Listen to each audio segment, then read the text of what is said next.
নতুন বছরের শুরুতেই ফের বাড়ছে শ্রমিক অসন্তোষ। এবার তৃণমূল শ্রমিক সংগঠনের প্রায় ৩২ জন কর্মীকে কাজ থেকে ছাঁটাইয়ের অভিযোগ খোদ তৃণমূল শ্রমিক সংগঠনের ব্লক সভাপতির বিরুদ্ধে। শিরোনামে দুর্গাপুরের কাঁকসা।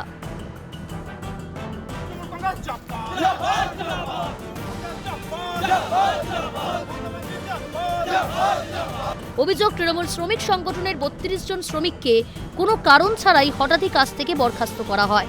কারণ জানতে চাইলে বলা হয়, কাঁকসা তৃণমূল শ্রমিক সংগঠনের ব্লক সভাপতি চন্দন রায়ের নির্দেশেই এই সিদ্ধান্ত নেওয়া হয়েছে।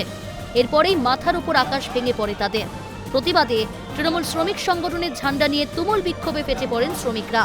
তাদের কথা না শোনা হলে আগামী দিনে বড় আন্দোলনের হুঁশিয়ারি কর্মীদের। বলতে গেলে চলে, যেহেতু এই কাজটার উপরে আমাদের নির্ভর, 10টা-12টা করে কাজ হয় মাসে, তো আমাদের এখান থেকেই সবকিছু সংসার চলে। কারণ কন্ট্রাক্টরকে, যিনি কাঁকসা ব্লকের সভাপতি আছেন, উনি আইনটিসি সভাপতি যে আছেন, উনি বারণ করেছেন, বহিরাগত হয়তো লোক ঢোকাবেন, উনি হয়তো বারণ করে দিয়েছেন কন্ট্রাক্টরকে যে কাজে ঢোকাবেন না, গেট পাস করবেন না এনাদের। তো আবার আজকে হঠাৎ করে আমরা তো কাজ কন্টিনিউ করছি, আজকে হঠাৎ করে আমরা সকালে কাজে আসার পরে সুপারভাইজার বলছে যে তোমাদেরকে কাজে নেওয়া যাবে না। তো আমরা বললাম কেন নেওয়া যাবে না? ও বলছে কন্ট্রাক্টর বলতে পারবে। আমি কোনো কাজে কাউকে বাধা দিইনি। আমার কাজ হচ্ছে অ্যাবসেন্টের লোক নেওয়া। এবার কে করবে না করবে এটা সম্পূর্ণ পার্টির ব্যাপার।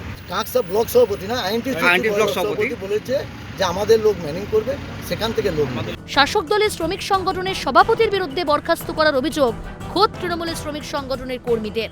তবে কি ফের গোষ্ঠীদ্বন্দ্ব?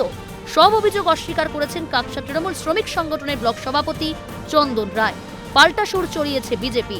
উনি যে যেটি বলেছেন প্রথমত হচ্ছে ভিত্তিহীন, কারণ বিপিসিএলে উনি কন্ট্রাক্টর, উনি গোটা বিপিসিএলটা আমার তো মনে হয় না উনি কন্ট্রাক্টর না পার্টির লোক, আমি বুঝতে পারলাম না। আমি ওনার সঙ্গে যোগাযোগ করে স্থানীয় নেতৃত্বকে প্রণামী দাও, নাহলে এখানে কোনো কাজের সম্ভাবনা নেই।